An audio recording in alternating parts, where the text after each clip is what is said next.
Buenas tardes, bienvenidos a una nueva emisión de Políticas Públicas 2030. Este programa que estamos cumpliendo ya el cuarto año consecutivo por el aire de AM 1220 Ecomedios y en simultáneo con todas las redes sociales. Bueno, hoy un programa muy especial. Nos acompaña el diputado Fabio Ketlas y, bueno, como siempre, el conductor, uno de los conductores del programa, el doctor Jorge Neira, académico. Miguel está en las tierras europeas, no sé si se va a meter en algún momento, pero buenas tardes, Miguel, si estás, y si no, buenas tardes, Jorge, Fabio. Buenas tardes, un gusto. Hola, gracias. Gracias, Horacio, por la introducción. Bueno, muy bienvenido, Fabio, diputado Fabio Kerglas. Bueno, la verdad que la idea, como hablamos el otro día, era tomar algo que vos fuiste el motor, digamos, y me consta porque estuvimos en la academia algunas veces discutiendo el tema. Me consta, digamos, desde tu participación desde el principio con la ley de seguridad sanitaria y tu relación con Gabriela Covelli, que fue el motor de alguna manera de esto. Y había pensado, si te parece bien, Fabio, tomar el programa en dos tandas. La primera tanda, la primera media hora antes del corte, es hablar un poco de la ley. La segunda, que es un tema que nos interesa especialmente, la reglamentación de la ley y todas las cosas que se abren dentro de la reglamentación y sobre todo cómo se va a implementar la reglamentación, que es algo que debería ser, digamos, una concertación institucional de varios sectores. Así que, bueno, primero felicitaciones, segundo bienvenido. Fabio, ¿por qué no nos contás un poco cómo fue el origen de la 27797 que acaba de ser aprobada por el Senado hace muy poquitos días? Bueno, gracias Jorge por la generosidad, gracias a Horacio, el co-conductor. Yo voy a hacer una pequeña reseña del contexto histórico y de cómo, porque me parece que hace sentido con después el análisis de la ley, etcétera. La historia que la he repetido en muchos lugares, yo no soy del mundo sanitario, que eso en algún aspecto fue una desventaja, pero en algún aspecto fue una ventaja también. Yo estaba haciendo campaña electoral en el año 2021 por la localidad de Villa Gesell y un intendente de mi partido, de General Madariaga, me llama y me dice, Fabio, vos tenés que saber que acá cerca, en Pinamar, hubo una historia, había pasado en ese momento hacía 2 o 3 años, que conmocionó mucho a la localidad, de una madre que perdió un hijo en una situación sanitaria y que brega por ser atendida por el sistema institucional. Dado que vos estás en campaña, a mí me harías un favor muy grande que la recibas, que la escuches, etcétera. Bueno, no hay problema, le digo. Y yo estaba como se usa ahora, en una cafetería con un grupo relativamente pequeño de gente, tenían 30 personas, y entra una persona con un rostro de dolor enorme, al punto tal de que yo apuré mi terminación y me acerco, era evidente que era ella. Fabio, no Y se yo, te, no se te escucha bien, a ver, no se te escucha bien a, cuando hablas porque se entrecorta un poquito. a ver ahora, ahí, no sé, me acerqué un Ahora poco. dale. Bueno. Y lo cierto es que me acerco a ella, yo soy una persona bastante refractaria al contacto físico, esta mujer me abraza y fue inevitable que yo también la abrace y fue de mucha profundidad emocional ese abrazo. Ella me da una carpeta, yo un poco le digo, mire, yo estoy en plena campaña electoral, no voy a tener tiempo ahora, pero me comprometo, si está su teléfono, que cuando yo termino esto, la Acércate un llamo. poquito más hacia la cámara porque se escucha mejor. Ahí Ahí. estamos. Lo cierto es que, obviamente, la curiosidad humana es tremenda. Cuando yo me voy a la camioneta que me llevaba a otra localidad, abro la carpeta estaba llena de recortes de diarios que hacían referencia o bien a la situación original de su hijo, o bien a marchas, etcétera, y un proyecto de ley muy punitivo, muy muy agresivo hacia la comunidad médica, etcétera. Yo vuelvo a Buenos Aires y lo llamo a Adolfo Rubinstein, a quien fue autoridad en el Adolfo, Ministerio de Salud, y Adolfo me dice, mira, Fabio, esta es una materia que tiene desarrollo epistemológico, o sea, que hay gente que la estudia, que se dictan materias en las cátedras, que hay distintas escuelas, y en Argentina hay gente que se dedica a este tema. No, o sea, lo que me quiso decir es no podés improvisar. Acá hay gente que sabe, el concepto de calidad sanitaria no es novedoso, por supuesto, y me da el contacto con el doctor Ezequiel García Elorrio, del Observatorio Argentino de Seguridad del Paciente, y en plena pandemia, porque justo ahí ocurre después que se desenvuelve la pandemia, el doctor Elorrio me organiza un equipo que nos juntábamos todos los martes por Zoom, fueron entre 10, en un rango que va entre 10 a 20 martes, digamos, ¿no? O sea, fue entre 3 y 5 meses por Zoom, porque no nos podíamos juntar físicamente, donde leíamos artículo por artículo, íbamos corrigiendo y yo iba entrando en tema. Y ahí viene el primer aspecto que yo quiero señalar, porque este pequeño cuentito es para introducir, es que yo me di cuenta rápidamente que o la ley cambiaba de orientación o nosotros íbamos a introducir dentro de todas las grietas que tiene Argentina una nueva grieta entre profesionales de la salud y víctimas o lo que fuera. Sí, sí. Pero claro, eso me obligó a mí a convencer a los familiares, que si se quiere la tarea políticamente más difícil fue esa, porque entonces yo le pedí un Zoom a los familiares. Yo siempre lo digo, porque, bueno, porque es así, que cuando uno tiene un Zoom con los familiares, aparece el cuadradito y en el cuadradito parece que es el papá de Diana, el tío de Nahuel. Es terrible, porque es un dolor enorme y aparte se quiebran al hablar, por supuesto, con historias muy dolientes. Y lo cierto es que yo me fui ganando la confianza de ellos en la idea de decir, yo puedo hacer una ley hiperpunitiva y va a quedar como una cosa testimonial. Me voy a pelear yo con los colegios médicos, la ley no va a salir y no habremos contribuido en nada. Y yo con ustedes supuestamente habré cumplido, pero es un poco una farsa, digamos. Entonces yo les propuse y Gabriel aceptó y todos aceptaron lo que yo llamé el camino largo. ¿Y cuál era el camino largo? Porque ahí es donde nos conocimos, Jorge. Yo dije, para que nosotros logremos un acuerdo parlamentario, nosotros primero tenemos que lograr un acuerdo extraparlamentario. Claro. O sea, nosotros tenemos que los enfermeros estar de acuerdo, los decanos de medicina estar de acuerdo, las obras sociales, que son prestadoras que tienen problemas de fragilidad financiera. Hablar de plena pandemia, nosotros, si poníamos más costos, etcétera, todo un problema. Las sociedades científicas estar de acuerdo, la Academia Nacional de Medicina estar de acuerdo.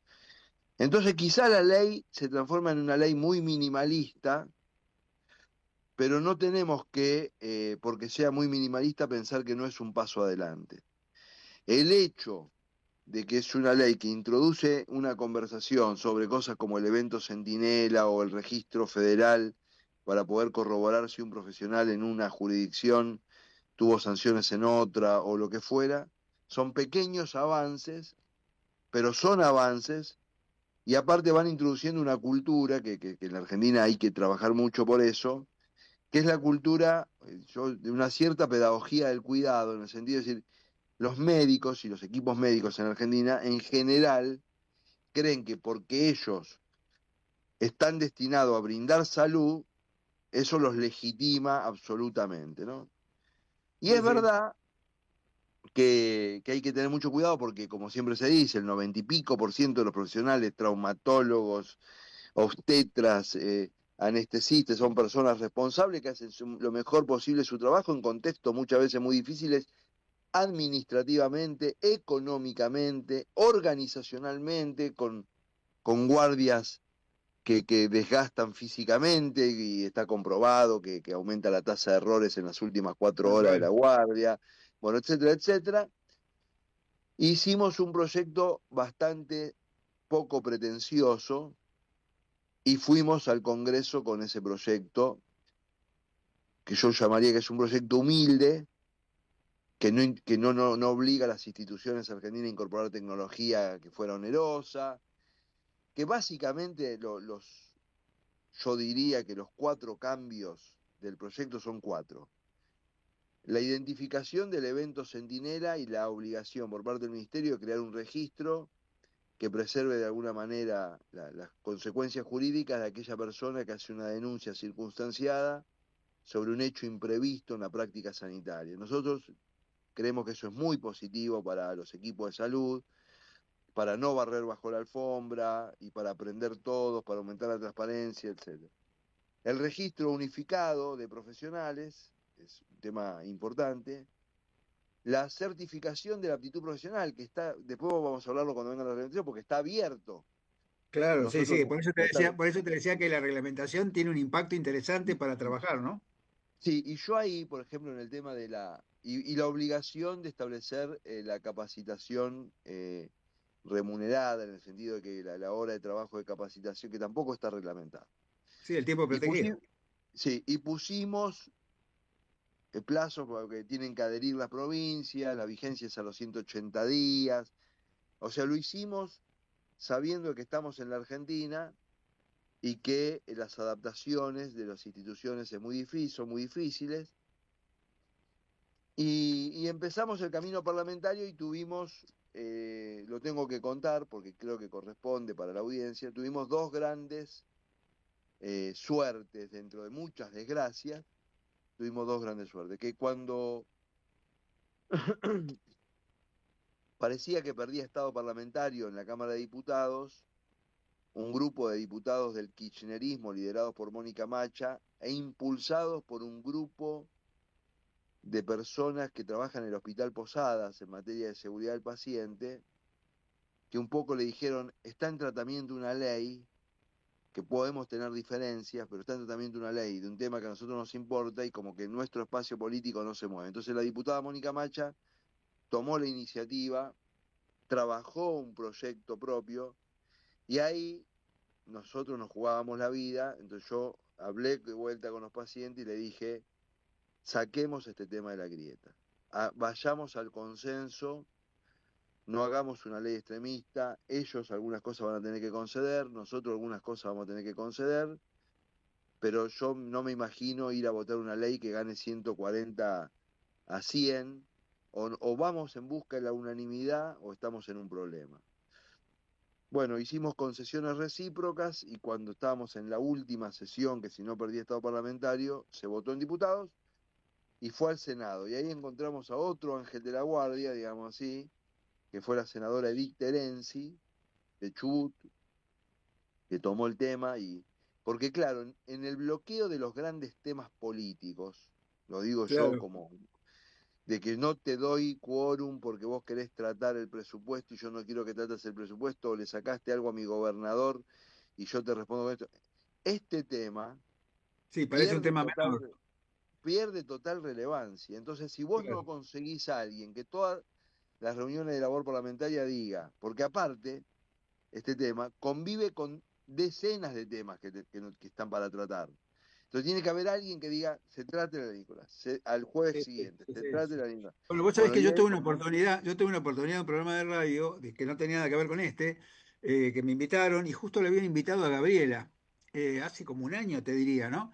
Y Gabriela me decía que estaba muy entusiasmada con el tema, pero que no salía, que había que esperar, ¿no? Y me parece que era la misma cosa que teníamos todos, ¿no? La misma necesidad y la misma esperanza que por fin alguna ley de este tipo saliera, porque no son las leyes destinadas a una enfermedad, sino una ley que tiene que ver con un sistema, ¿no? así es. Ahora, déjame, Jorge, perdóname que te tutee, pero déjame que te diga una No, al cosa que para mí contrario, para mí es un placer, ¿eh? Para mí es un placer. eh, para mí una cosa muy importante. En el arte de curar, llamemos así como se decía antes, como la pulsión humanitaria es tan grande, o sea, alguien, porque vos ya estudiaste medicina, hace 200 años la medicina está formalizada en sus casas de estudio, etcétera, etcétera. Pero históricamente, miles de años, era una persona mirándole a los ojos frente al dolor y con pocas herramientas. Yo me imagino un médico de hace 200 años sin analgésicos, sin Sí, sí, tecnología, sin saber cuál era el origen de ese dolor. O sea, es obvio. realmente es una pasión humana, la pasión de curar, de asistir. de atender, que después, bueno, después se profesionaliza y después está el desgaste de que lo tenés que hacer todos los días y por supuesto lo Yo te hago naturalizan. un pequeño aporte, Fabio. Yo este año cumplí 50 años de médico y en realidad toda mi profesión, mis 50 años tuvieron que ver con el diagnóstico, sobre todo con la metodología diagnóstica que aparecía cada día una nueva y con la informática, ¿no? Todo el tema de la informatización, la imagen, todas cosas que como vos bien decías antes, no existían. Cuando yo era residente primer año, había muy pocas herramientas y eso se ha multiplicado y como vos viste, lo que es el desarrollo tecnológico siempre va más rápido que el desarrollo ético, ¿no? Bueno, y justamente porque la gente dice, pero la medicina con todo lo que avanza, es un dato que hay que darle al oyente, que los eventos adversos se han disparado a partir de Claro. la incorporación de la tecnología, porque es algo obvio lo que voy a decir, pero para el que escucha, el 98% de las veces, o el 99% de las veces, esa tecnología nueva te salva, pero el 1 o el 2% de las veces, porque interactúa mal, porque la expertise de manejo, porque no hay un evento secundario que se lo desconoce, porque lo que fuera, no necesariamente estoy hablando de un, de un fármaco, puede ser un No, diagnóstico, puede ser una práctica, procedimiento, claro. claro. Entonces, siempre hago este comentario que es muy terrible, pero sí estoy. El cuaderno donde escribía sus notas María Curie está hoy en un museo protegido porque todavía emite radioactividad, porque ella desarrolló toda su carrera en búsqueda de lo que fue después la tecnología de rayos. Pobre, ella murió de cáncer porque ella lo desarrolló sin protección, pero aparte no se sabía todavía las No, claro, consecuencias claro. de eso.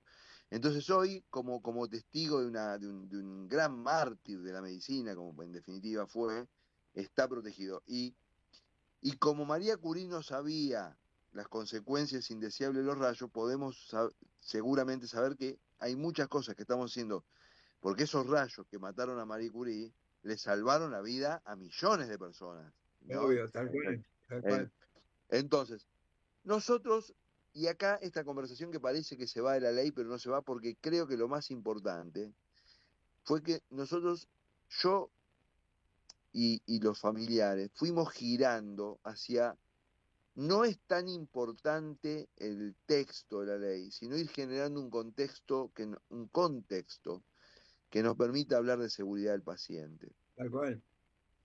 Y vos fijate una cosa que a mí me pasó. Yo tengo un sobrino, esto parece una tontería, pero yo tengo un sobrino que es piloto de avión. Entonces, cuando yo empiezo con el tema de la ley, hay una reunión familiar y siempre en seguridad del paciente, la industria que se toma como referencia, como industria de alto estándar en seguridad, es la industria aerocomercial, digamos, ¿no? Claro. Que es una Sí. industria de mucho registro, de mucho aprendizaje sobre el error, de mucho reentrenamiento, de perfeccionamiento tecnológico y efectivamente Mucha tiene los... simulación. Vos pensás que ellos empezaron con la simulación hace muchos años. Claro. Entonces, hablo con mi sobrino, ¿no? Sobre la seguridad y mi sobrino me dice una cosa impresionante para mí ese día. Me dice, tío, yo te quiero decir que cuando vos te anotás para aprender a manejar avión, que todos los pibes que queremos agarrar el volante, queremos volar, pero las primeras 3 clases son de seguridad. Y recién la 4.ª clase empezamos a física, esto, el otro, hasta llegar al avión. Claro, uno no se imagina que un chico entra a la Facultad de Medicina y en el primer cuatrimestre, Claro. usted antes de curar, asepsia, esto, el otro, intervención, equipo, formas de comunicación, porque uno siempre piensa en el evento adverso como una cosa, el evento adverso más común es la caída de la camilla. Sí, sí, claro. Evento adverso es que uno escribe mal magnesio y el otro le da manganeso. Sí, sí. El error de copia es el quinto evento adverso más común.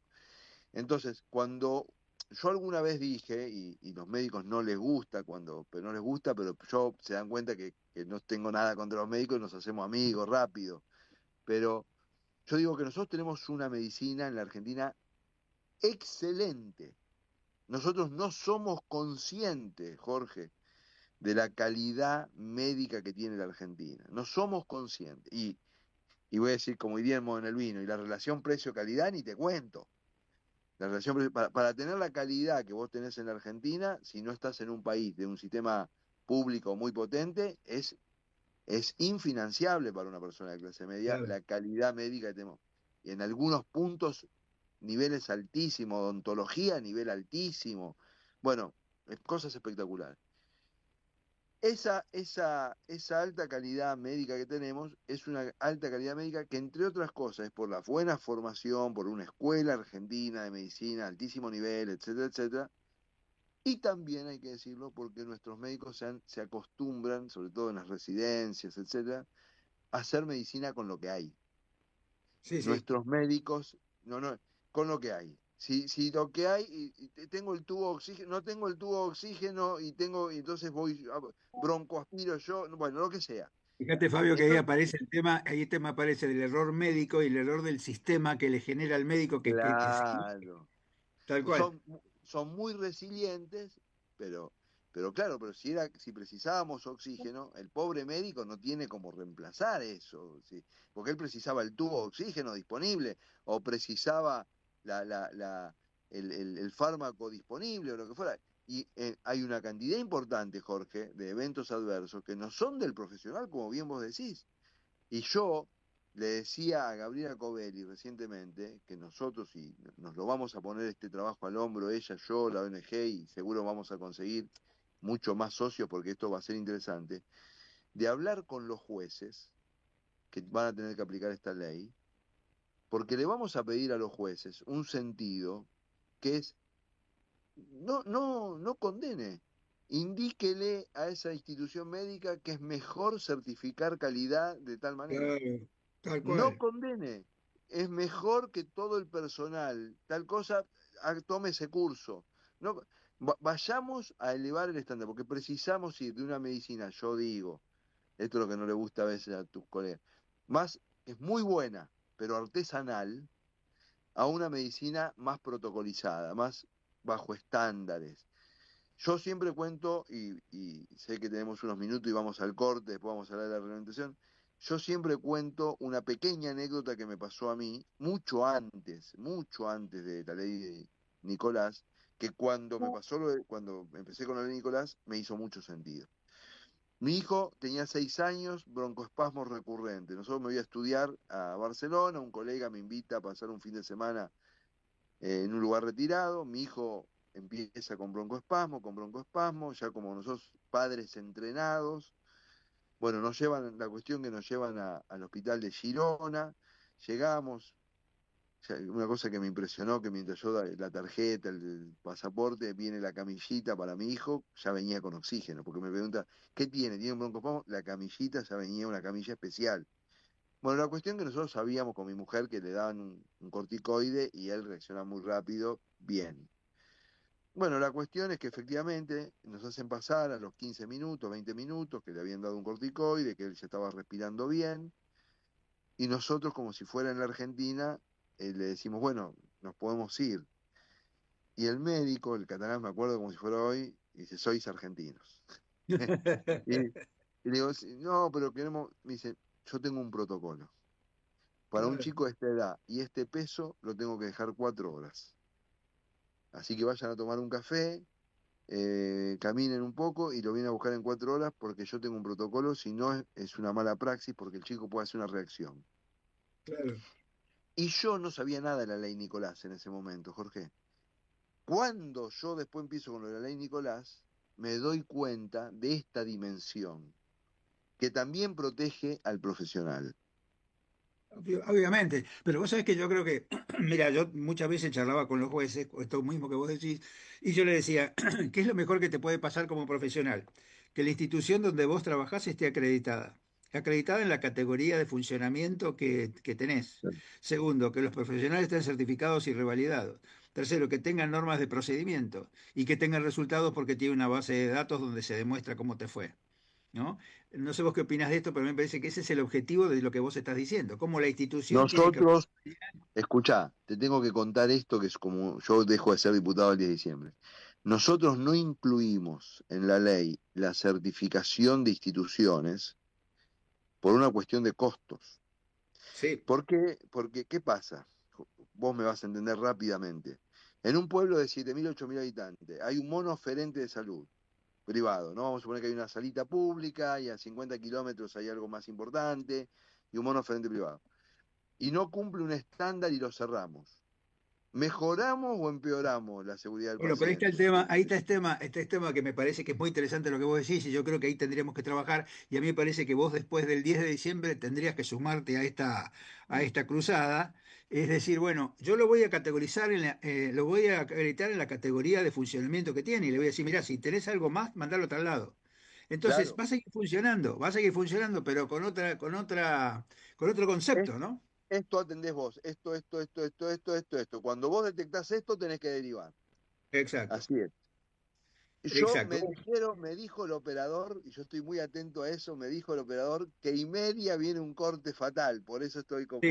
a mí todavía no me mandaron el mensajito, pero de cualquier manera te quería decir, está escuchando Roberto Borrone. Roberto Borrone es un oftalmólogo muy conocido, es médico de la Corte Suprema, médico forense de la Corte Suprema. Bueno, Un te campeón. manda muchos saludos y quería decirte porque él está muy interesado en esto, es un gran, vos viste que él escribe muchas cosas en La Nación, es un columnista de La Nación, digamos, muy destacado, sobre todo con temas médicos, así que me parece que esto es un tema muy interesante y estamos todos muy entusiasmados porque me parece que deberíamos hacer como un grupo de trabajo, y esta es una oferta que por supuesto te hago, para que sigamos trabajando en el tema, para definir estas cosas que vos estás diciendo y que podríamos hacerlo después que volvamos del corte, que es la segunda parte, que es cómo se avanza con la reglamentación.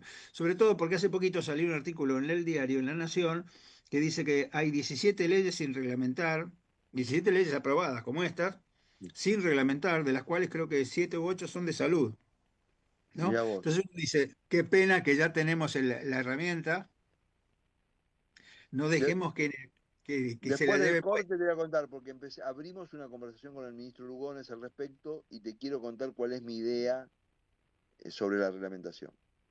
Bueno, dale, vamos al corte entonces Dale. y volvemos, ¿Me, digamos, me avisan por el WhatsApp cuando tengo que entrar? Sí, no, entra, cuando vos, ahora que cortamos, vos volvés a cliquear y ahí, una vez que cliqueas, te aparece la pantalla que te están esperando y después entra solo. Listo, gracias. Dale, gracias.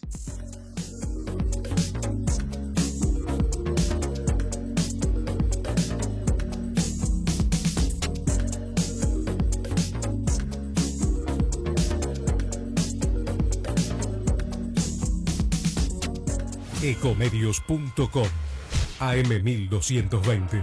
Estamos con vos. Estamos en vos.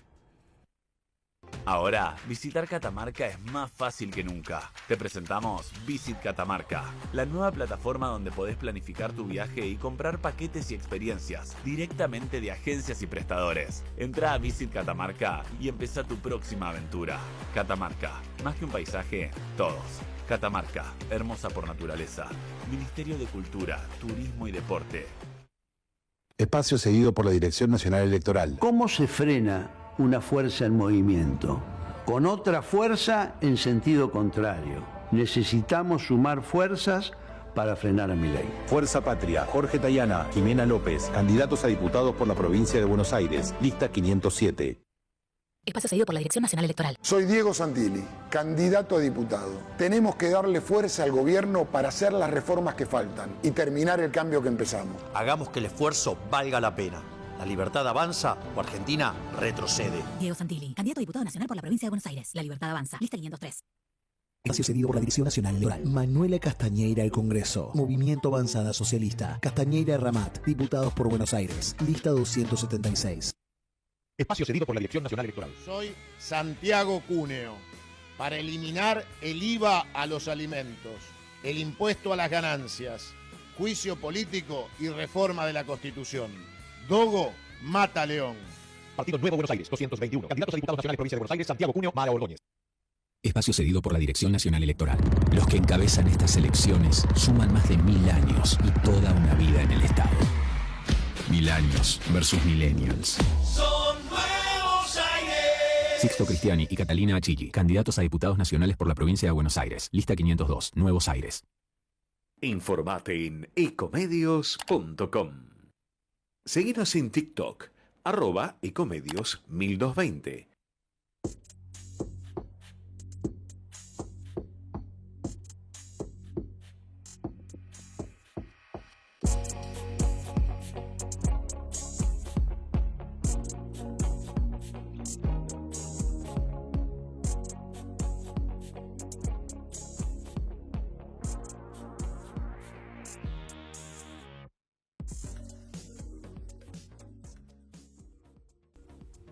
Estábamos hablando de un tema que es altamente preocupante. También estuvimos hablando con Fabián Vítolo, a quien vos conocés muy bien y que estuvo en el programa la semana pasada y que lo vamos a invitar después para próximas reuniones, igual que vos cuando estás invitado cuando quieras. Este es un espacio que vos podés utilizar cada vez que quieras charlar algo. Las preocupaciones son cómo avanzar con el tema de una reglamentación adecuada, ¿no? Porque a mí me parece que en la base de lo que ustedes trabajaron en la ley, me parece que es la base de sustentación para hacer una reglamentación que sea acorde a las necesidades que el país tiene, ¿no? Si vos me preguntás a mí, del punto de vista del Consejo de Certificación de la Academia, digamos, nosotros lo que insistimos mucho es en la certificación y revalidación profesional. De hecho, digamos, estábamos esperando la ley para que hubiera, digamos, como una cierta norma, porque hasta ahora la revalidación profesional no se puede llevar adelante porque no hay una ley. Entonces estamos esperando para que esto nos sirva de punto de partida, quizás lo sea a través de la reglamentación. Y otro tema es lo que un ministro de Salud, Alberto Massa, llamó la habilitación categorizante de las instituciones, que es habilitar las instituciones en la categoría de funcionamiento que se pretende. No habilitarlas en un máximo, sino habilitarlas en niveles de complejidad. Y esto, digamos, de alguna manera cubre lo que vos decías antes, que decir, bueno, yo tengo un lugar chiquito en determinado lugar, ¿cómo hago? Bueno, lo categorizo en eso, le obligo a tener su máxima calidad en esa nivel de complejidad y después veo cómo manejamos el resto.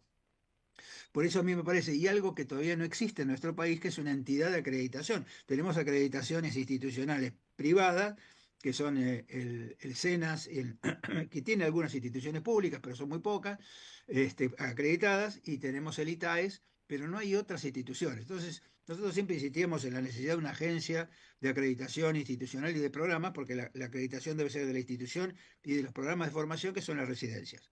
Bueno, ahí te escucho todo lo que nos podés aportar sobre el tema de cómo debería llevarse adelante la reglamentación. Me parece que hacerla solamente desde el Ministerio de Salud es quitarle, digamos, la necesidad de convergencia que se necesita en este proyecto, ¿no? No sé vos qué opinás, Fabio. Yo, viste, no tengo capacidad técnica, digamos, con el expertise, el conocimiento, el recorrido, la trayectoria, la experiencia que tienen Vítolo, vos, Ezequiel o Rubinstein o las personas. Pero tengo, o creo tener, digamos, la sensibilidad política para entender lo que te voy a decir. Yo me pongo en este planteo. ¿Qué haría yo si fuera ministro? ¿Qué Claro, haría yo si exacto. fuera ministro? A ver, dale, me interesa muchísimo. Si yo fuera ministro, convocaría, que yo creo que se sentirían honrados ellos, primero informalmente y después produciría una norma interna, una disposición o una resolución ministerial, convocaría a 10, 12, máximo 15 personas con mucho recorrido, con mucha trayectoria, con mucha experiencia en el mundo de seguridad del paciente, con mucho prestigio en el mundo sanitario, etcétera. Los invitaría primero informalmente y después formalmente a constituir un consejo de la reglamentación de la Ley de Seguridad del Paciente y del Equipo de Salud, Ley Nicolás. Los invitaría y los pondría ahí en la mesa ministerial, estarían sentados los 12 o los 15, y le diría, bueno, tienen 90 días, la ley es este texto, una carpetita 180, en cada ¿no? La ley es asiento. 180. 180, pero yo a ellos le diría, tienen 90, para reunirse hay 5 aspectos, 6 aspectos, el aspecto de la aptitud profesional, el aspecto de cómo constituir, por ejemplo, el tema del evento Centinela, cómo ingresar al sistema, cómo cargar los datos, cómo garantizar la privacidad, bueno, hay quizás algún asistente de parte del ministerio en el mundo informático, los registros cruzados, etcétera, las 4 o 5 cosas que hay que reglamentar, y los espero 90 días para que dentro de 90 días me hagan una evolución, ustedes. En esos 90 días, reúnanse una vez por semana, yo les cedo un lugar, una secretaría, un responsable administrativo, tengan sus deliberaciones, si quieren dejar una minuta de cada una de las reuniones. ¿Por qué lo haría? Acá viene el punto, ¿por qué lo haría? Lo haría para sentirme respaldado, o sea, tomar ese proyecto y sentirme respaldado, porque la realidad sanitaria argentina es enormemente compleja, porque hay sector privado, donde los costos tienen que afinar el lápiz muy finito, porque si no, también son empresas, hay sector público, hay intereses sindicales, hay gente que dice, no, bueno, bajemos la jornada de la guardia a 8 horas, y alguien dice, bueno, pero eso me triplica los costos, etc. Bueno, las certificaciones, por ejemplo, en la Argentina hay más o menos, bueno, habría que ver si incorporamos los enfermeros o no, pero si no 400.000 profesionales de la salud, entre médicos y otras actividades vinculadas al mundo de la salud. Te cuento porque nosotros lo tenemos actualizado. Son 180.000 médicos, 220 enfermeras, o sea que son Claro. los 200.000 que vos decís, con una relación enfermera-médico bastante escasa, pero lo interesante de lo que vos decís es que solamente un 40 y tantos % de los profesionales de salud tienen algún grado de especialidad. El resto no la tiene. Entonces, Bueno, fíjate la importancia que tiene esta ley, ¿no? bueno, y vos, y pará, y voy a decir una cosa, que cuando lo escuchen los ciudadanos seguramente se van a... Que el 90% de la seguridad del paciente que podemos conseguir es si mejora el recurso humano, es el 90%. Obvio. Todo lo demás es el 10%. Entonces, si nosotros, mediante el mecanismo de la aptitud profesional, logramos que, voy a poner un ejemplo que yo sé que es odioso para los médicos, que ese profesional de 85 años que ya no está en condiciones y que sigue porque si no la vida se le hace muy vacía y resulta que no hay nadie que le diga usted no puede seguir, Claro. y que precisamos que alguien le diga que hizo todos los aportes, que es un prócer de la salud, pero que ya en este momento no puede seguir. Y No bueno, puede seguir haciendo actividad asistencial, podría ser claro, actividad. o capaz no puede operar y puede otra Claro, cosa, o lo que claro. fuera, no importa, pero vos me entendés lo que te quiero decir. Perfectamente, Y que hoy, bueno, y hoy nosotros precisamos que tampoco sea una arbitrariedad que se le ocurre a alguien. Es un mecanismo institucional que dice que si vos hace 10 años certificaste, a los 10 años tenés que ir de vuelta. obvio. Y le pasa a los camioneros para renovar el carnet de conducir, y le pasa a un montón de profesiones, y está bien que pase. Y aumenta, está bien, y alguien me diría, ¿por qué está bien?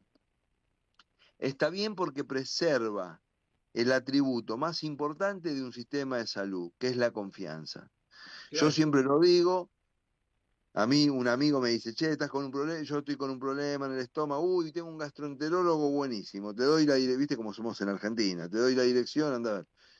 Lo voy a ver y yo no le pregunto al señor si estudió en La Plata, en Claro. Buenos Aires, en Córdoba, yo confío en el sistema, ¿me entendés? La confianza...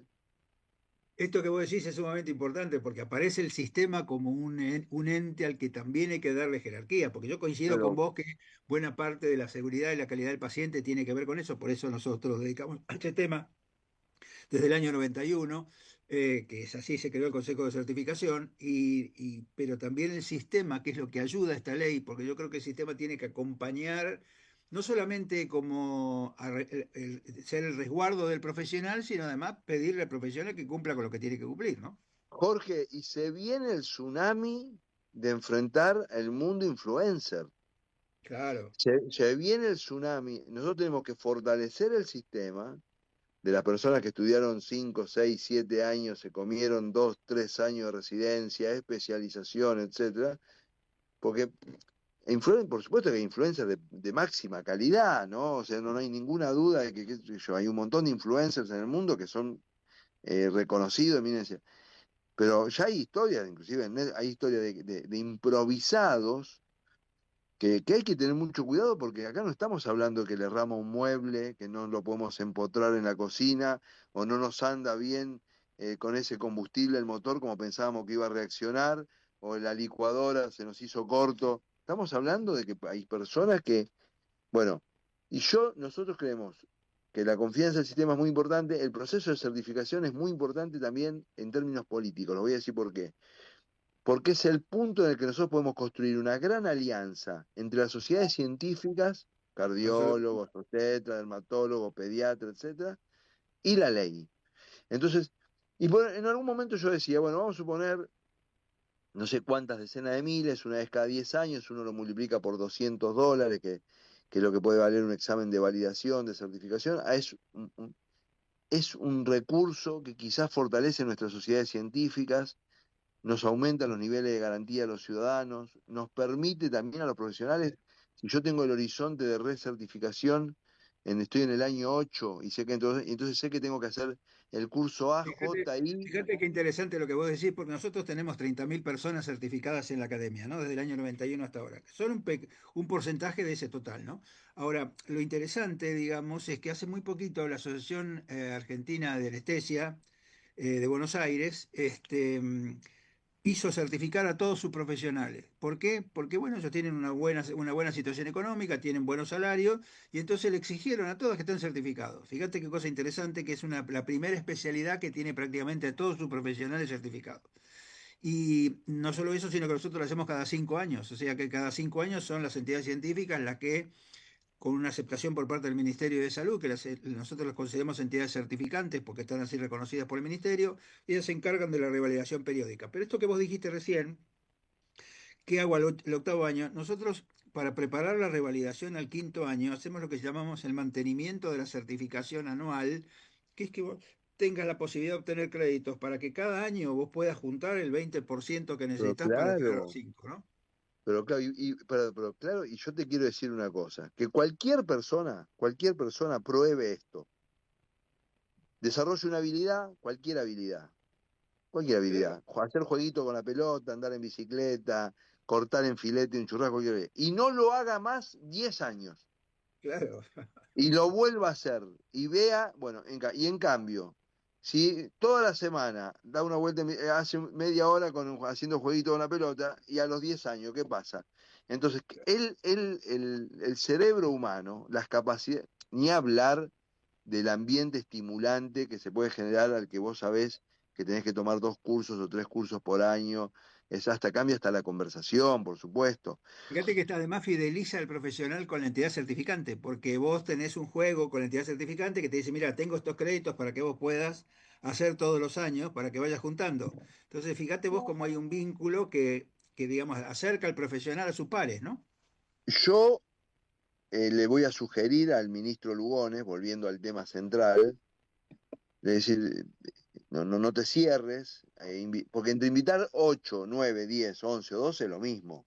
Claro. Entonces tiene que haber alguien del mundo de las prepagas más grandes, otro del mundo de las prepagas chiquitas, uno del mundo de las obras sociales provinciales, otro del mundo de las obras sociales sindicales grandes, otro del mundo público, 3 o 4 de las sociedades científicas, algún decano de medicina, alguna persona de la academia.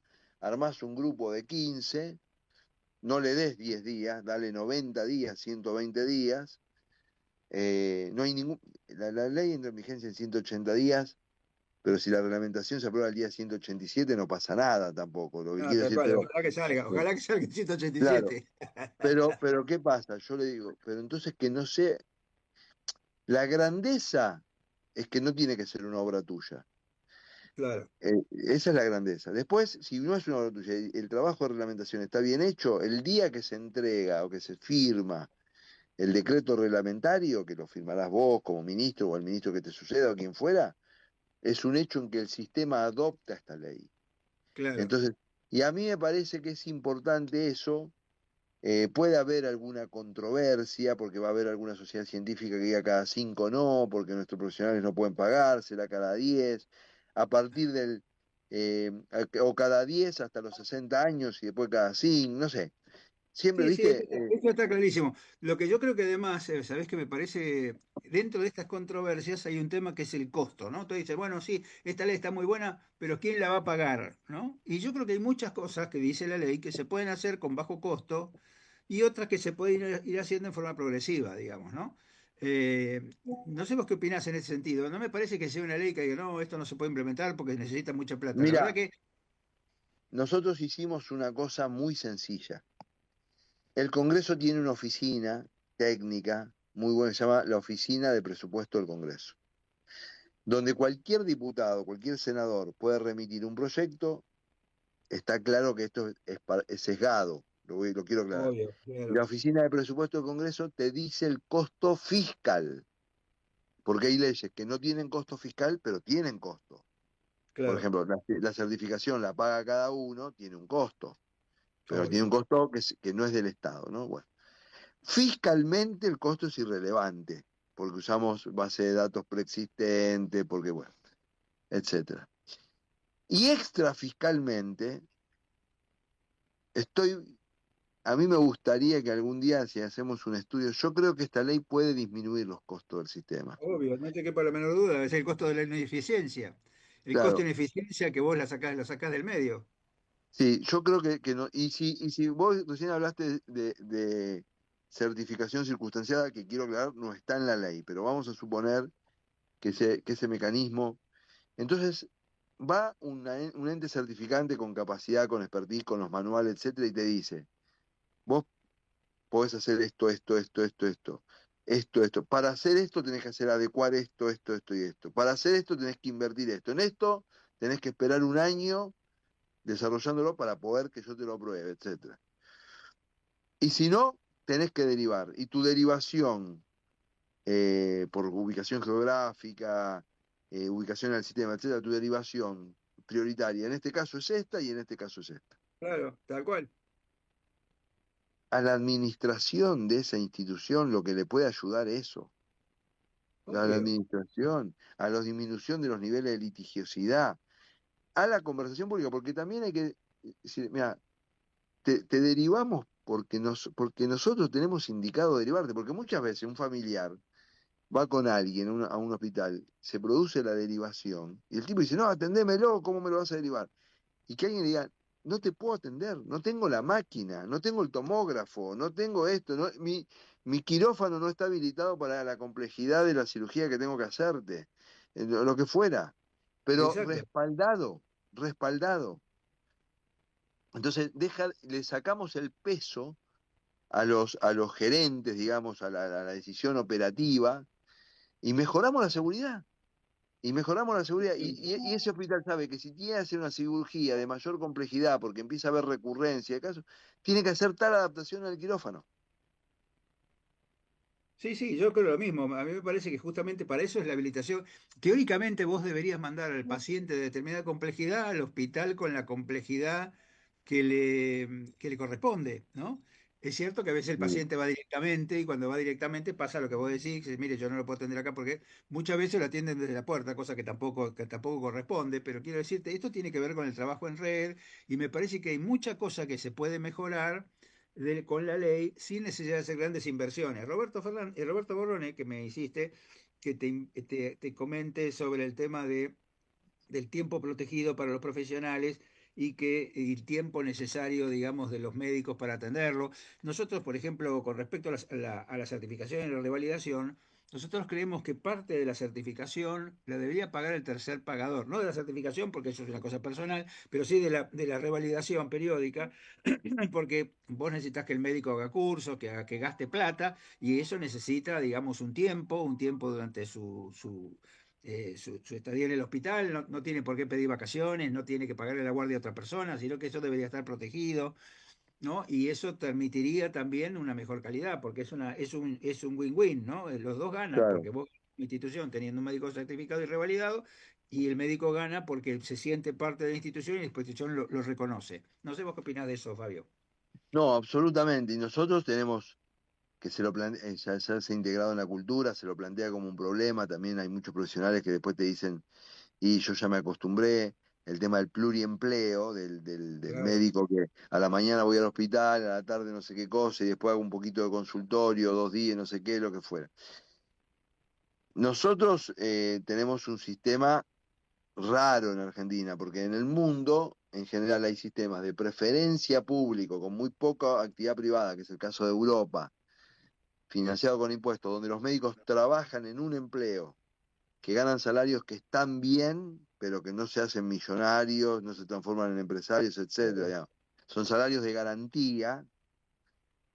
Y tenemos el otro ejemplo que es Estados Unidos, donde el 90 y pico% de la prestación es privada, las prestaciones públicas son muy pocas, la salud es muy cara, el acceso es difícil, los médicos, hay mucho médico empresario, porque hay mucho médico que con su nombre hace una carrera empresaria, y hay mucho médico proletarizado también, ¿no?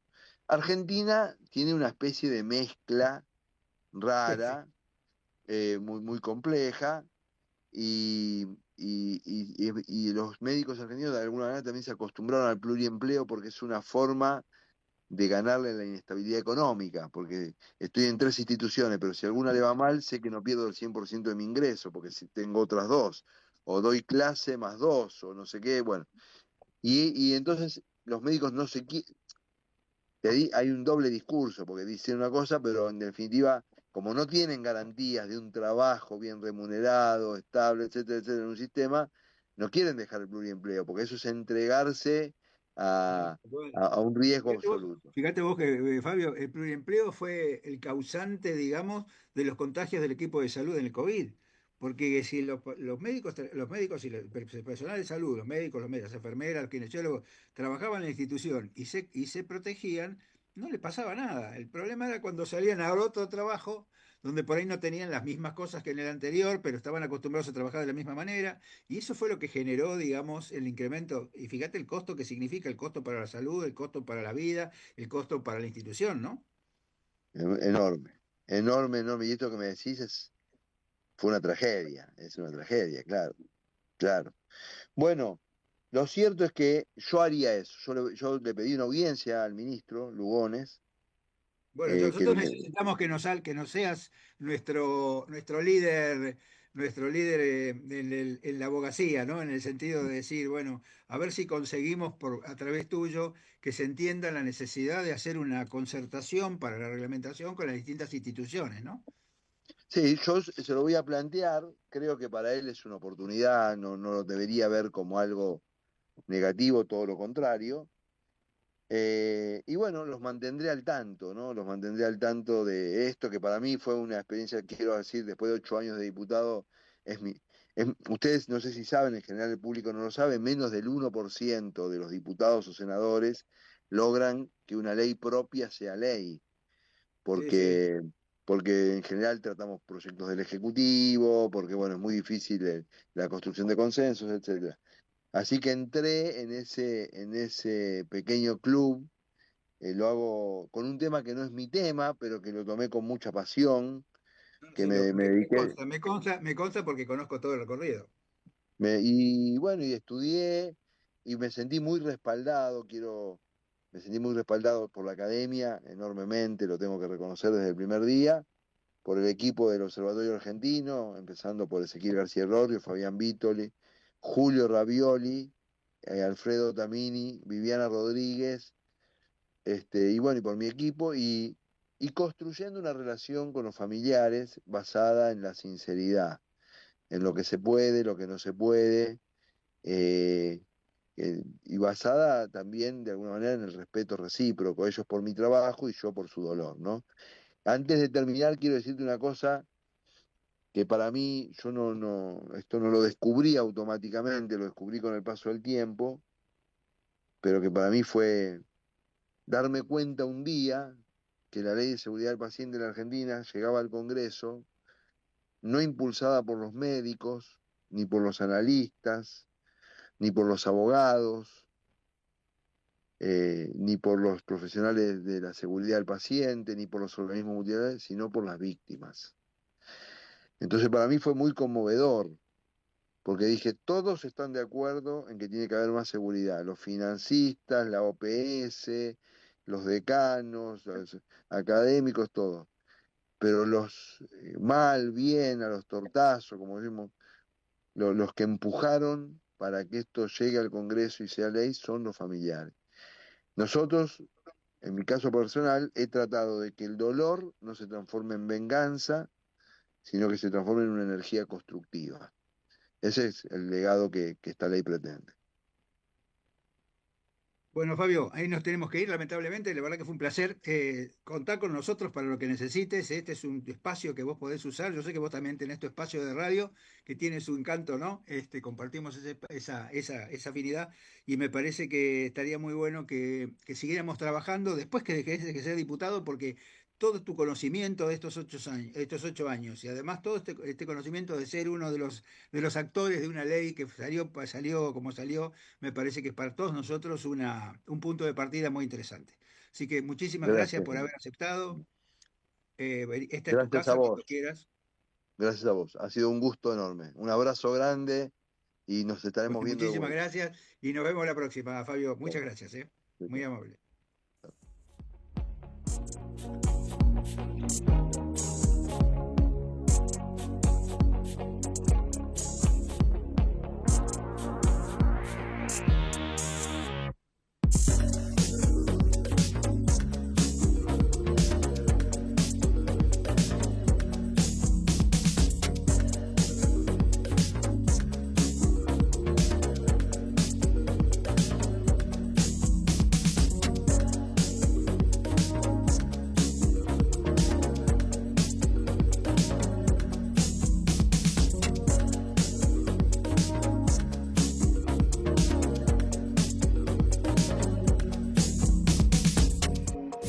Desde Buenos Aires, transmite LRI 224, AM 1220, Ecomedios.